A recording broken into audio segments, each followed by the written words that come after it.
Hello everybody, Shrouded Hand here. This video was going to be just about one story, a real life case so grim that I assumed it was a one-off occurrence. That was until I started researching it and found a whole raft of similar stories, proving that no matter how low I think humans can sink, there's always something new out there to surprise me. So here's a collection of real life cases of oven-related infanticides.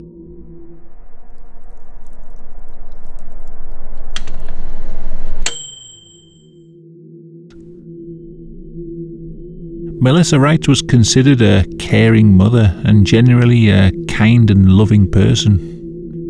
In 2001, she lived in a trailer in Alabama with her partner Robert Lynn Smith, 8-year-old daughter Courtney, and newborn baby Ashley. It was around this time that things began to change for the family.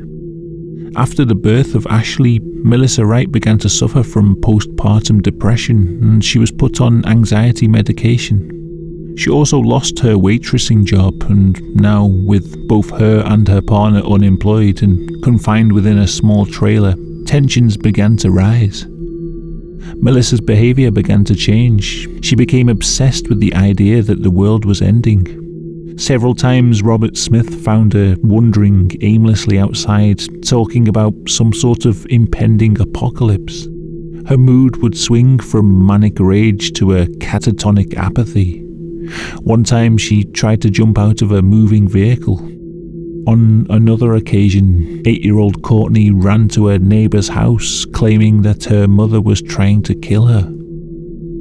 It seemed that Melissa Wright's mental health was deteriorating rapidly, but nobody could have predicted what would happen next.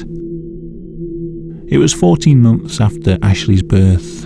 Melissa was in a trailer with her daughters whilst Robert was outside in the yard. For reasons known only to her, Melissa went into the kitchen, removed the racks from the oven, set it to broil and let it heat up. She then took 14-month-old Ashley and shoved her head first into the oven and shut the door. Hearing screams coming from inside, a horrified Robert Smith entered the trailer to find his daughter being cooked alive. He quickly dragged her out of the oven, and despite suffering severe burns to 30% of her body, she amazingly survived the ordeal. At first, Melissa Wright claimed it was an accident. Somehow Ashley had crawled into the oven herself and managed to close the door behind her. When it became clear that her story wasn't credible, she changed tacts, claiming to have heard a voice in her head from Jesus commanding her to cook her baby alive. The fact that she had removed the grills from the oven to make room and preheated it to the required temperature showed that this was not some spontaneous psychotic act, but a premeditated torture and attempted murder of an infant child. She was found guilty of attempted murder and sentenced to 25 years in prison. In the intervening years, Ashley's recovery has been incredible. Enduring over 25 agonizing operations to fix the severe burns to her body, she has overcome an overwhelming amount of physical and mental pain. She's even found the emotional strength to forgive her mother for what she did. She still believes Melissa is a danger to children though. In 2014, she testified at her mother's parole hearing to keep her behind bars. Photographs of Ashley's horrific burns were enough to convince the parole board not to grant Melissa Wright an early release. She's up for parole again in 2021. Exactly how long a human body can survive inside a hot oven is the kind of morbid science that's hard to find a definite answer to. The general consensus online is that it all depends on the heat of the oven and what setting it was on and the body weight of the person involved. A lot of the burns would come from the body touching the hot sides and floor of the oven. A death would most likely occur from suffocation, although if you didn't suffocate, death from the heat alone would be a long and drawn-out affair due to the time it would take to increase the internal body temperature to a lethal degree. In Ashley's case, the oven was set to broil, which, if you've ever put your hand under a hot grill, you'll know how quickly it can cause the skin to burn. The fact that she survived the ordeal as a baby is a testament to the resilience of the human body. In a similar case from 2016, Tasha Hatcher, a mother with a history of neglect and substance abuse, turned up on her neighbor's doorstep in Glen Rose, Texas. She was completely naked and acting erratically. She was carrying her 2-year-old daughter, who was also naked and covered in severe burns. When the police arrived, Tasha was singing to God and trying to make sexual advances towards the officers. She told police that she'd shot a cat and put it in the oven. As the cat started to cook, she picked up her daughter and shoved her in there too. A blood test revealed she was high on methamphetamine at the time. When asked why she had put her daughter in the oven, she simply said, "Curiosity killed the cat." Again, the infant survived the ordeal, but suffered third-degree burns to 14% of her body. In 2012, police were called to the home of Terry Robinson. They discovered the body of 3-year-old Tristan Robinson, still warm in the oven. An autopsy found that he had died from thermal injury as a result of the severe heat he was exposed to. There was also traumatic injury to his head. Forensic examiners determined that this was probably caused by the child writhing around inside the oven from the agony of being cooked alive. Perhaps he was attempting to knock himself unconscious to stop the pain. Friends and family of Terry Robinson knew her to be a kind-hearted woman and an excellent mother. Whether or not she just had a mental break or whether she hid an extremely sadistic side is unknown. This had happened in Greensville, Mississippi. Just 20 miles away in Shaw, a similar murder happened in 2018. 20-month-old Royalty Floyd was stabbed by her grandmother, Carolyn Jones, before being placed in a hot oven. The body was found days later by Jones's brother. An autopsy determined that although the child had been stabbed, she was still alive when she had been placed into the oven. In a particularly horrible case from 2015, Raquel Thompson and Cornell Malone went out to get pizza, leaving 4 children, the oldest of which was just 5 years old, alone in their apartment. Whilst the adults were away, the 5-year-old decided to take a nap, and the 2 middle children, both aged 3, decided to play a prank on their younger sister, 19-month-old Jazeera Thompson. They picked her up and pushed her into the oven, then turned it on full. As the oven slowly heated up, a panicked Jazeera began to kick the oven door in an attempt to escape.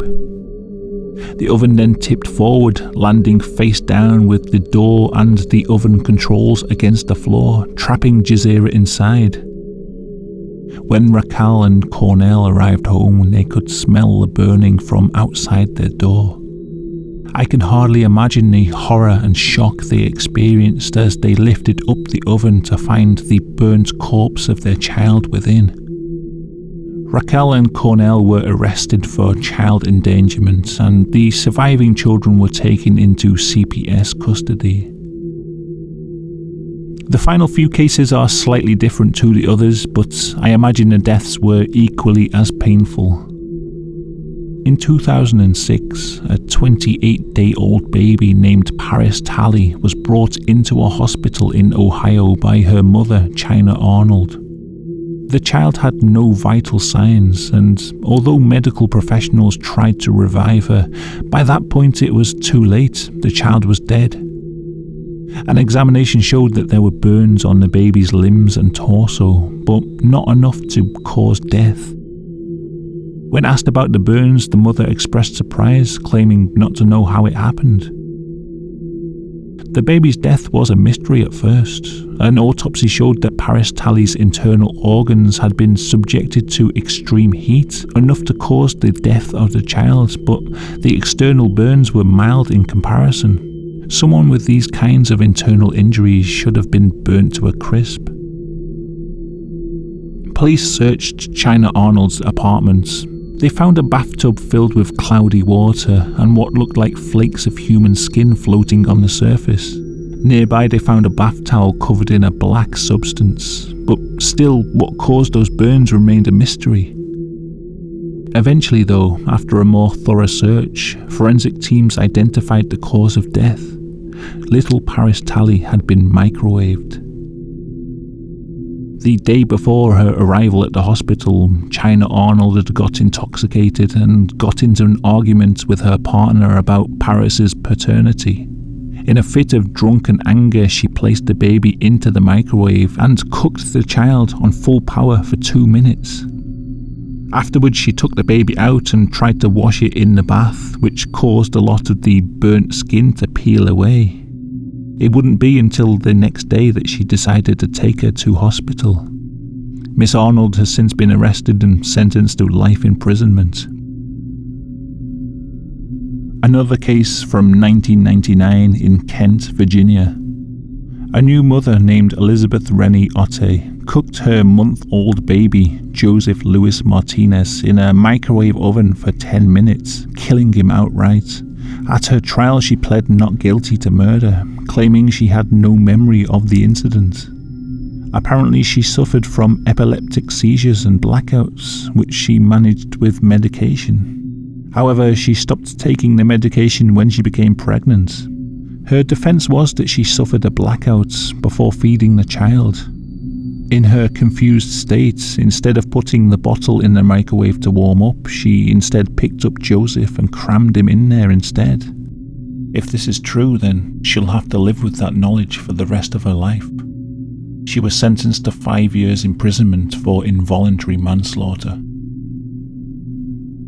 Another case where the blackout defense was used was that of Ka Young, a Sacramento woman who cooked her 6-week-old daughter Mirabelle to death in a microwave. Police arrived at Ka Young's house to find her in a state of distress with her burnt baby dead on the floor in front of a space heater. Yang claimed that she had had a blackout seizure from looking at a computer screen. When she woke up, she realized her baby had burnt to death in front of the heater. Something about the injuries, though, didn't seem consistent with the space heater story, and when they searched her house, they discovered a melted pacifier in the microwave. Yang then changed the story, claiming that she might have a split personality and she had no memory of the incident. An autopsy of the child showed that her internal organs had been cooked by a high dose of microwave radiation. Ka Young was found guilty of first-degree murder and sentenced to life imprisonment. So that's all the stories I could find for now. I'm sure there's many more out there, but I think that's probably enough for today. Like I said at the beginning, at first I thought there was only one case of this kind of thing happening. Cooking your own child and causing them one of the most prolonged and painful tortures imaginable. Naively, I assumed this could only happen once in a blue moon. Thank you for watching the video. If you're new here and you want more unflinching looks at grim reality, then check out my channel and maybe subscribe if it looks interesting. Huge thanks to everyone supporting the channel. Without your help, I wouldn't be able to ruin someone's day by telling them about things like this. And on that note, I'm going to say farewell. So until next time, goodbye.